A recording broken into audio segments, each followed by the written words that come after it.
दोस्तों आज मैं एक ऐसी एनीमे सीरीज के बारे में आपसे बात करने वाला हूँ जिसके दुनिया भर में करोड़ों चाहने वाले हैं, जिसके इंडिया में करोड़ों चाहने वाले हैं। एक ऐसी एनीमे सीरीज जिसकी थ्योरीज को लेके आज भी मार्केट में काफी सारी डिबेट्स रहती हैं। मैं बात कर रहा हूँ डेथ नोट के बारे में।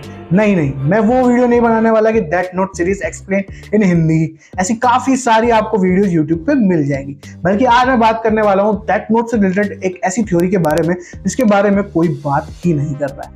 ज्यादातर लोग डेथ नोट से रिलेटेड इन दो ही थ्योरी के बारे में बात करते हैं कि डेथ नोट के अंदर लाइट की जीत हुई, डेथ नोट के अंदर एल की जीत हुई।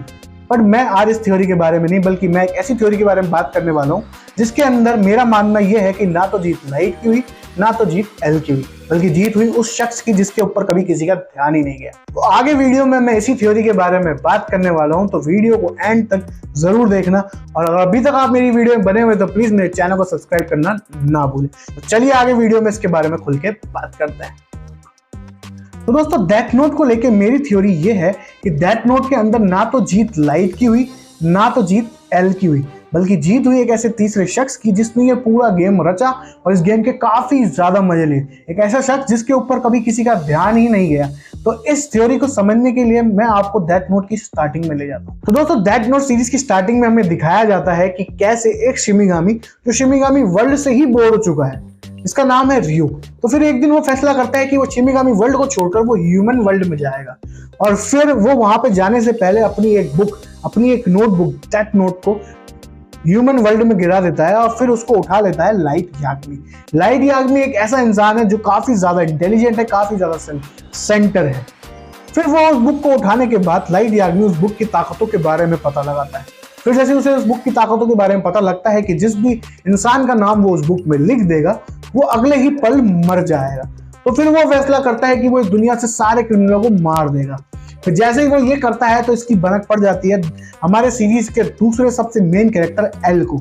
और एल एक ऐसा डिटेक्टिव है जिसने काफी बड़े बड़े क्राइम सॉल्व किए, जिसके हाथों से आज तक कोई भी एक क्रिमिनल बच के नहीं निकला है। तो एल को जब इस बारे में खबर लगती है कि सारे मुजरिम जेल के अंदर ही मर गए, तो उसे पता लगता है कि कुछ तो गलत चल रहा है। तो फिर वो इसको पकड़ने के लिए, इस मुजरिम को पकड़ने के लिए सारी चीजें यूज करता है, अपना सारा दिमाग यूज करता है। और फिर उसको फाइनली पता लगता है कि इसके पीछे लाइट था। तो फिर इन दोनों के बीच में एक ऐसी जंग शुरू हो जाती है जिस जंग के अंदर आपको काफी सारी चीजें देखने को मिलेगी। दिमाग का खेल, कौन किसको बिट्रेल कर रहा है, वो किसको लाइट यूज कर रहा है, किसको एल यूज कर रहा है, और दोनों अपनी जगहों पे कैसा अपना दिमाग लगा के इस पूरे गेम को जीतने की कोशिश कर रहे हैं। तो मार्केट में भी ज्यादातर यही ज्यादा थ्योरी चलती रहती है। इसी थ्योरी को लेकर ज्यादातर डिबेट होती रहती है कि लाइट जीता या एल जीता। लेकिन मेरी थ्योरी के अंदर ये चीज अलग है। अभी आपको मैंने सीरीज की स्टार्टिंग कहां से हुई ये बताया कि सीरीज की स्टार्टिंग में ये सब कुछ शुरू होता है एक शिमिगामी से, जो शिमिगामी वर्ल्ड में ही बोर हो चुका है। तो वो ये सब चीजें शुरू करता है अपने मजे के लिए। तो इस लड़ाई का असली विजेता कोई और नहीं बल्कि रियूक है। रियूक शिमिगामी ही इस लड़ाई का असली विजेता है, असली विनर है, क्योंकि उसने ही ये सारा गेम रचा। क्योंकि वो ऊपर बोर हो रहा था शिमिगामी वर्ल्ड में, तो उसने देखा कि क्यों ना अपने मनोरंजन के लिए इस बुक को दुनिया में गिराया जाए। तो देखा जाए कि जिस इंसान के पास ये बुक निकलती है और फिर वो उस बुक का वो कैसे यूज करता है। तो उसने ये सारा खेल आराम से बैठ के देखा। आपने भी सीरीज के अंदर देखा होगा कि शिमिगामी लाइट को पहले ही साफ बोल देता है कि आप तुम ये मत सोचना कि मैं तुम्हारी साइड हूँ, मैं किसी की भी साइड नहीं हूँ। ना तो मुझे एल की डेथ से कोई फर्क पड़ता है, ना मुझे तुम्हारी डेथ से कोई फर्क पड़ता है। दोस्तों मेरी ये थ्योरी कि इस पूरे गेम का मास्टरमाइंड रियूक रहता है, मेरी इस थ्योरी को ये बात और भी ज्यादा सच कर देती है कि आपने सीरीज के अंदर देखा होगा जब भी लाइट किसी भी इंसान का नाम डेथ नोट के अंदर लिखता है और जब वो इंसान मरता है तो रियूक को कोई फर्क नहीं पड़ता। इवन लाइट अपने खुद के फादर का यूज करके उन्हें खुद मार देता है, तब भी उससे कोई फर्क नहीं पड़ता। रियूक हमेशा सिर्फ बैठ के देखता रहता है और इस चीज के मजे लेता रहता है, क्योंकि स्टार्टिंग से होल पॉइंट ही रियूक का ये था कि वो अपने शिमिगामी वर्ल्ड से बोर हो गया है, उससे कुछ और एंटरटेनमेंट चाहिए। तो वो जानबूझ के ही ये सारा गेम रचता है कि वो अपनी एक ऐसा डेडलीस्ट वेपन जिससे लोगों को मारा जा सकता है वो ह्यूमन वर्ल्ड में गिरा देता है।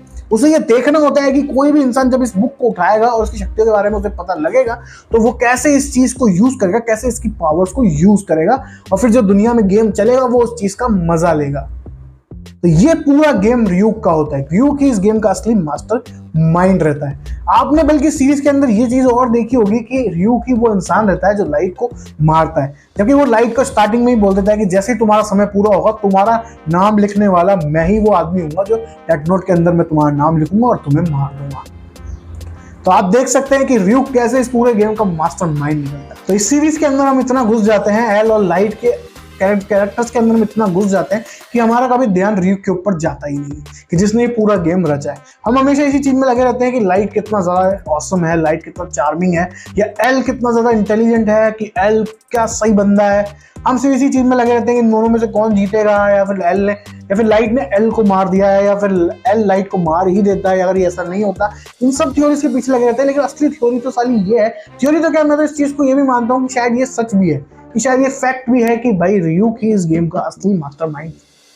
तो अगर आपको मेरी थ्योरी और मेरी वीडियो दोनों ही पसंद आई है तो प्लीज कमेंट्स में मुझे जरूर बताना, या फिर कमेंट्स में आप मुझे ये भी बता सकते हैं कि आगे फ्यूचर में मैं ऐसे कौन से एनीमे हैं जिनका मैं रिव्यू करूँ या जिनकी थ्योरीज के बारे में बात करूँ। और इस वीडियो को अपने उन दोस्तों के साथ शेयर करिए जो एनीमे के फैंस हैं, जो डेथ नोट के फैंस हैं। और आखिरकार जाते जाते मेरे प्लीज चैनल को सब्सक्राइब करना ना भूलें। सब्सक्राइब कर दोगे, मेरे सब्सक्राइब बढ़ेंगे तो मुझे मोटिवेशन मिलेगा, मैं आगे ऐसे खूब सारी videos, movie reviews, web series review, anime reviews भी लाता रहूंगा और व्लॉग भी बनाता रहूंगा। तो चलिए अब अगली वीडियो में मिलेंगे, तब तक के लिए बाय।